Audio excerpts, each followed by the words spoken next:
प्रेत कनक मुखयांतरवासा, आहुति सत्य होम की आशा।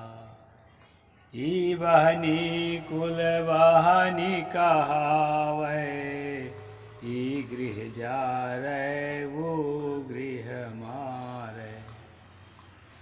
नमस्कार दोस्तों, मैं अविनाश दास रेशनल कबीर यूट्यूब चैनल में आप सबका हार्दिक स्वागत करता हूं। साथियों, चैनल को सब्सक्राइब करें, लाइक करें, शेयर करके अपने सभी साथियों तक पहुंचाएं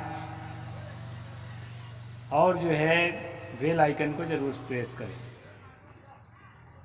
मैंने जो चौपाई आपके सामने रखी है उस पर थोड़ी चर्चा करूं। प्रेत कनक मुख अंतरवासा, आहुति सत्य होम की आशा। ये विप्रमति सी प्रकरण में सदगुरु कबीर साहिब ने कहा है कि पुरोहित क्या करता है। पुरोहित कहता है कि देखो, तुम्हारा जो मृतक पिता है या माता है या जो भी मृतक है, वो मरने के बाद प्रेत योनि में चला जाएगा, भूत प्रेत योनि में चला जाएगा। इसलिए क्या करो, उसके मुख में सोना रखो, सोना के प्रभाव से भूत प्रेत योनि में नहीं जाएगा। और दोस्तों, उसके मुख में सोना रखाता है। और सोना कितना रखाता है? अगर गरीब आदमी है तो थोड़ा सा रखाता है, जितना वो खरीद सके। अब मध्यम वर्गीय है तो थोड़ा ज़्यादा रखाता है। और उच्च वर्गीय है, अच्छा धनवान है, तो उसको तोला दो तोला सोना भी वो रखा लेता है। ये प्रचलन सदगुरु कबीर साहब के ज़माने में थी, आज भी कहीं कहीं हो सकती है। प्रेत योनि से बचने के लिए मुख में सोना रखाते हैं। और सोना कहाँ जाता है? वो सोना को गड्ढे में नहीं दफनाते, वो सोना को चिता में नहीं जलाते। वो सोना जो है पुरोहित अपने थैली में डालकर रख लेता है। प्रेत कनक मुख अंतरवासा, आहुति सत्य होम की आशा। आहुति को सत्य बताया कि आहुति डालो। आहुति मतलब हवन डालो आग में। और आशा किसकी है? होम की आशा है। वो किस होम की आशा है, उसके विषय में मैं चर्चा कर रहा हूँ दोस्तों। आप लोग सोचते होंगे कि आग में होम हवन करने से जो याजक है, जो यजमान है, उसको पुण्य होगा। उस पुण्य के आशा में उसको फंसाया गया है। ये बात भी ठीक है। साथियों, दरअसल जब आर्य भारत में आए तो उनके पास भेड़, बकरी, कुत्ते इत्यादि पालतू पशुओं के अलावा कुछ भी नहीं था। डोरा डंडा लिए रहते थे। खाने का कोई व्यवस्था नहीं। इसलिए हवन को सही बताया, उससे कल्याण का कारण बताया, उससे परमात्मा ईश्वर की प्राप्ति बताया, स्वर्ग जन्नत की प्राप्ति बताया, जिससे लोग लुभा करके उस काम को करें। और उस काम को कराने के पीछे जो है दान दक्षिणा का आशा लगा रहता है, आज भी लगा रहता है। साथियों, वेद में एक मंत्र आया है, नारिमरम पुष्यति नो सखायाम केवलाघो भवति केवलादि। उसमें कहा है, जो मूल निवासी न आर्यों को खाने को देता और न अपने मित्रों को ठीक से खिलाता पिलाता, वो जो है केवल पाप ही खाता है। वो पापी आदमी है जो आर्यों को खाना नहीं देता। साथियों, आर्य जब भारत में आए तो भूखे मर रहे थे। बहुत ज़्यादा भूखा मरने पर जो भेड़ बकरी साथ में लेकर आए थे उन्हीं को मार करके केवल मांस ही मांस का भोजन कर लेते थे। आमिषम यच्च पूर्वेशाम, जो वाल्मीकि ने लिखा है कि पहले तो केवल मांस का ही भोजन कर लिया जाता था, उसके साथ रोटी की ज़रूरत नहीं, उसके साथ चावल भात की ज़रूरत नहीं, अन्न की ज़रूरत नहीं पड़ती थी और केवल मांस ही मांस खा लिया जाता था। इसी को लिखा है आमिषम यच्च पूर्वेशाम। तो साथियों, मैं आपको कुछ श्लोक पढ़कर बताऊंगा जिससे स्पष्ट हो जाएगा कि किस तरह से होम की आशा लगा करके पुरोहित, जो आर्य जाति के लोग थे, जो आजकल अपने आप को ब्राह्मण और जातियों से अपने आप को श्रेष्ठ कहलाना चाहते हैं, वैसे श्रेष्ठ कोई जन्म से नहीं होता, न कर्म से भी नहीं होता। जिसका आचरण पवित्र है वही श्रेष्ठ है। तो जो पुरोहित गिरी करके अपने को श्रेष्ठ कहलाना चाहते हैं या ब्राह्मण के घर पैदा होकर अपने को श्रेष्ठ कहलाना चाहते हैं, उनकी इतनी दुर्गति रही है, अपनी दुर्गति को ही बताया है। नार्मणम पुष्यति नो सखायाम केवलाघो भवति केवलादि। जो आदमी आर्यों को खाने को नहीं देता और अपने मित्रों को भी नहीं शामिल करता भोजन में, वह पापी तो केवल पाप ही खाता है। इस तरह इसका अर्थ है दोस्तों। तो क्या होता था, मैं आपको मनु का उदाहरण देकर के बताना चाहूँगा। ना स्कंदते ना व्यथते ना विनश्यति करहिचिता वरिष्ठमग्निं होत्रेभ्यो ब्राह्मणस्य मुखे हुतम। ये 7वां अध्याय के श्लोक नंबर 84 है दोस्तों, मनुस्मृति। इसमें कहा है, अग्नि में किए गए हवन की अपेक्षा ब्राह्मण के मुख में किए गए हवन जो है श्रेष्ठ होता है। अब आप समझ सकते हैं नार्मणम पुष्यति का क्या मतलब है। कहते हैं कि आग में जो हवन डालते हो, उस हवन से ब्राह्मण के मुख में डाला हुआ हवन श्रेष्ठ है, उन्हें खाने को देव वो श्रेष्ठ है। क्योंकि यह हवी इधर उधर नहीं गिरती है। आग में डालेंगे, फेंक के डालते हैं, आँच के मारे ज़्यादा नज़दीक तो जाते नहीं हैं, तो कुछ इधर उधर भी गिर जाता है। लेकिन कहते हैं इसमें जो हवी डाला जाता है वो इधर उधर नहीं गिरती है, क्योंकि वो हिसाब से मुख में डालता है। भूखा प्यासा बेचारा एक एक दाना सहेज के खाता है। और कहते हैं न सूखती भी नहीं है। अब हवन आग में डालेंगे तो जितना आग में पड़ेगा तो पड़ेगा, अब इधर उधर पड़ेगा तो सूख जाता है। वो आँच तो रहता ही उस जगह में। तो कहते हैं जो ब्राह्मण के मुख में डाला हुआ हवन है वो सूखती भी नहीं है और कभी नष्ट नहीं होती है।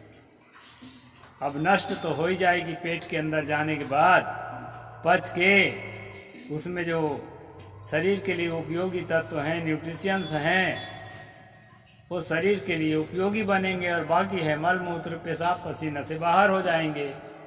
नष्ट तो हो ही जाता है, उसी रूप में थोड़े रहता है। लेकिन इसमें लिखा है वो कभी नष्ट नहीं होती है। कौन? वो हवी जो ब्राह्मण के मुख में डाली गई है। तो साथियों, नार्मणम पुष्यति का मतलब यही है कि आर्यों को भोजन नहीं देते हो, खाने को नहीं देते हो। तो उसी समय से भीख मांगने की परंपरा आर्यों में, ब्राह्मणों में चली, जो अभी भी वो कितना बड़ा अफसर होगा, प्रधानमंत्री क्यों न बन जाएगा, लेकिन जिस समय उपनयन संस्कार होता है, बरुआ संस्कार होता है, दीक्षा लेते हैं, यज्ञोपवीत धारण करते हैं, जनेऊ और सावित्री का मंत्र धारण करते हैं, उस समय दोस्तों 5 घर भिक्षा मांगना अनिवार्य है। यानी अपने जो प्राचीन काल की संस्कृति है उसको वो बनाए रखें, हमें अहंकार न आ जाए, कल को जरूरत पड़े कहीं ये मूल निवासी लोग जाग जाएं, अपनी संपत्ति वापस ले लें जो हम कब्जा करके रखे हैं, अपना पद प्रतिष्ठा वापस ले लें, तो क्या खाएंगे। इसलिए बिना लज्जा के, बिना शर्म के भीख मांगने का अभ्यास हमें होना चाहिए। लज्जा मान विसार के घर घर भिक्षा कीन कहा गया है। तो दोस्तों, उपनयन संस्कार के समय में इसलिए भिक्षा मांगा जाता है ताकि भिक्षा मांगने में हमको शर्म न लगे और ऐसा वक्त आए तो हम भिक्षा मांग के भी खा सकें। ये है आर्यों की प्रारंभिक आर्थिक स्थिति के अनुसार बनाई गई संस्कृति। आगे कहते हैं, सम्मं ब्राह्मणे दानं द्विगुणं ब्राह्मण रूपे प्राधीते सत्सहस्रामनंतम वेद पारगे। कोई आदमी अगर कह रहा है कि मैं ब्राह्मण हूं, उसको ज्यादा जांच पड़ताल मत करो, उसको खाने को दो, भूखा प्यासा है। मनु कहते हैं ब्राह्मणेतर को, जो ब्राह्मण नहीं है उसको अगर दान देते हो उससे दूना फल मिलेगा। यदि केवल वो ब्राह्मण है, ज्ञानी वानी कुछ नहीं है तो भी, ब्राह्मण घर में पैदा हो गया है, ज्ञान मान कुछ नहीं है, कर्म वरम कुछ नहीं है, बता रहा है कि मैं ब्राह्मण हूँ, उसको खाने को दो। क्योंकि उसको खाने को देने से जो गैर ब्राह्मण को खाने के देने में जो पुण्य होता है उसके डबल होगा, ऐसा यहाँ बता रहे हैं मनु जी। फिर कहते हैं कि ब्राह्मण कहने वाले ब्राह्मण को देने से होता है, विद्वान ब्राह्मण को दान देने से दान का 1,00,000 गुना। अगर विद्वान है, वेद शास्त्र को जानता है, थोड़ा भाषण प्रवचन कर लेता है, जैसे अभी कथावाचक लोग थोड़ा विद्वान रहते हैं, अनिरुद्धाचार्य और प्रदीप मिश्रा और का नाम के प्रेमानंद और का बहुत सारे हैं ना, भी जया किशोरी, चित्रलेखा, ये लोग जो थोड़ा विद्वान हो गए हैं, पढ़ लिख लिए हैं, इनको दान करने से मनु ने बताया कि 1,00,000 गुना पुण्य मिलेगा। एक भूखा ब्राह्मण को खिलाने में जितना पुण्य मिलेगा उसके 1,00,000 गुना मिलेगा। साथियों, इसी लालच में पड़ करके आजकल भारत के मूल निवासी सबसे ज़्यादा धन ब्राह्मणों के झोली में डालते हैं, और जो कथावाचक है उसके झोली में एक एक कथा में 10 लाख, 15 लाख, 20 लाख का ठेका करके आते हैं। तो साथियों, ये जो लालच दिया गया है कि उससे 1,00,000 गुना ज़्यादा पुण्य मिलेगा विद्वान ब्राह्मण को दोगे तो। और आगे कहते हैं, वेद परंगत ब्राह्मण को दिए दान का फल अनंत गुना होता है। ये तो श्रीमद् भागवत का विद्वान है ना, और रामचरितमानस का विद्वान है, इनको देने से 1,00,000 गुना होता है। लेकिन जो वेदों का ज्ञान है, जिसको ऋग्वेद का ज्ञान है, सामवेद अथर्ववेद का ज्ञान है, यजुर्वेद का ज्ञान है, ऐसा जो ज्ञान जिसके पास है, वेद का ज्ञान, उसको देने से तो अनंत गुना लाभ होता है। ऐसा करके यहाँ मनु ने बताया है दोस्तों। इस कारण से जो है आज बहुजन मूल निवासी, ST SC OBC आज इसलिए जो है दान देने के लिए होड़ में लगा है, लाइन में खड़ा है। उसको ऐसा लगता है कि इसको दान देने से ज़्यादा फायदा, इसको दान देने से। आजकल तो भूखा प्यासा को दान देना ही बंद कर दिए हैं। मंदिर के बगल में भीख मांगता है बेचारा को 1-1 रुपया देते हैं, कोई 1 रुपया भी नहीं देते हैं, चिल्ला नहीं है बोल देते हैं। लेकिन ये बड़े बड़े भिखारियों को जो कथावाचक हैं लाखों करोड़ों देते हैं, और वो लाखों करोड़ों का दान लेकर के वो करता क्या है, वो बता दूं मैं क्या करता है। अभी जो परमहंस बाबा कहता है ना कि फलानमा की जिभ्या काट के लाओगे तो 1 करोड़ रुपया दूंगा, जो जन जागृति के काम करता है उसके फलानमा के मस्तक काट के लाओगे तो मैं 1 करोड़ रुपया दूंगा। 1 लाख 1 करोड़ किस लिए इकट्ठा करके रखते हैं? अगर कोई मूल निवासी अपने कौम को जगाने के लिए प्रयास में लगता है, अंधविश्वास से निकालने का प्रयास करता है, तो उसकी हत्या करने के लिए, उसके मार काट करने के लिए, सुपारी देने के लिए पैसा को इकट्ठा करते हैं दोस्तों, ताकि ये धंधा बना रहे और जो है मूल निवासी बहुजन कभी न जागने पाए। तो ये अचानक दिख गए श्लोक, इसलिए जो है इस श्लोक को मैंने आपके सामने रखा है। साथियों, सबसे बड़ी बात यह है कि जन जन में ऐसे श्लोकों को पहुंचाओ जिससे जो है उनको समझ में आए कि ये षड्यंत्र है, ये वर्ग विशेष को, जाति विशेष को धनवान बनाने का षड्यंत्र है और इसमें किसी भी प्रकार से सच्चाई नहीं है।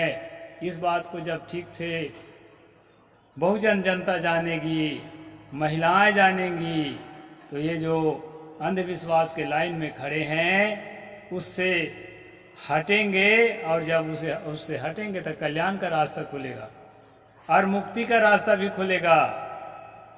यही इतना ही कल्याण नहीं है कि आप 2 पैसा कमाने लगो, इसके बाद फिर जो थोड़ा मजे से जिंदगी जीने लगो, कल्याण है उतना ही नहीं है। मन की शांति, मन का निर्वाण, सहज अवस्था, शांत अवस्था, मगन अवस्था, उसको प्राप्त करने के लिए साधना करना चाहिए।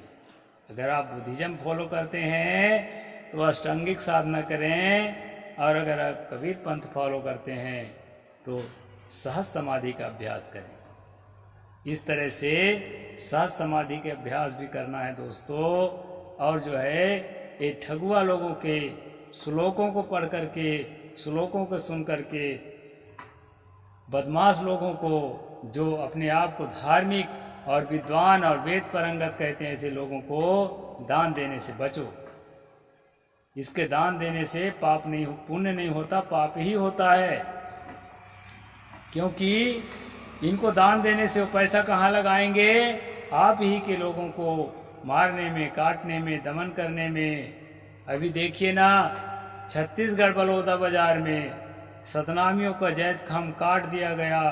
उस पर जब वो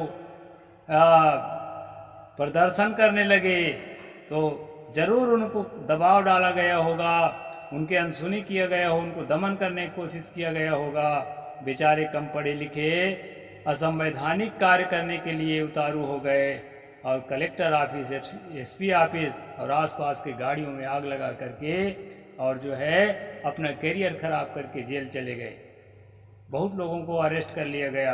अब उन बेचारों का करियर खराब होगा और आने वाले समय में दूसरा आदमी भी डरेगा कि जो है हमको आंदोलन में नहीं जाना चाहिए।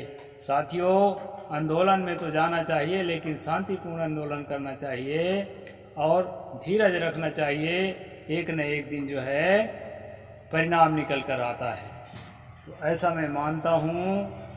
खास बात है कि दुश्मन को ताकतवर बनाने में, पोषण करने में आप अपना हाथ मत बटाएं। दान देना है तो अपने जो उत्थान, अपने आप को, आपके कौम को उत्थान करने वाली संस्थाओं को दान दें। हमारे जैसे लोग जो लगे हुए हैं आपके उद्धार के लिए, ऐसे लोगों की संस्था को मजबूत करने में अपना पैसा लगाएं।